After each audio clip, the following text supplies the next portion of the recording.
বছর পরে আপনার সঞ্চয় 30 লক্ষ টাকা। চাকরিজীবী কেউ আছেন এখানে? স্যার কি আপনি চাকরিজীবী? চাকরিজীবী কেউ আছেন? আচ্ছা, হ্যাঁ ম্যাম, ম্যামের উদ্দেশ্যে একটা করতালি হোক। ম্যাম একটু দাঁড়াবেন প্লিজ। ম্যাম আপনি প্রতি মাসে বেতন পান কত?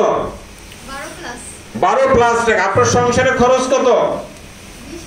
20 প্লাস। বসেন। তার মানে ম্যাম প্রতি মাসে আয় করতেছে 12,000 টাকা, খরচ করতেছে 20,000 টাকা, প্রতি মাসে তাকে 8,000 টাকা দেনা হতে হচ্ছে, রাইট কিনা? আর এখানে আমি দেখিয়েছি যে প্রতি মাসে আপনি 10,000 টাকা করে সঞ্চয় করছেন, এটা আসলেই সম্ভব না।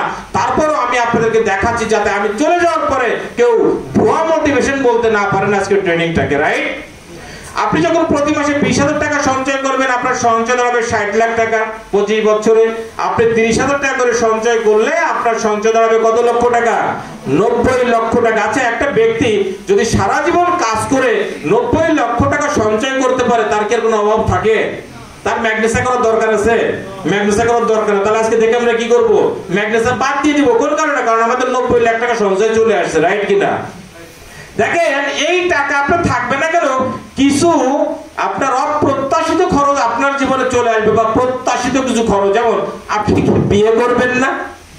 হ্যাঁ, বিয়ে করবেন কে কে? হাত উঁচা করেন, আমরা একটু দেখতে চাই। বিয়ে করবেন?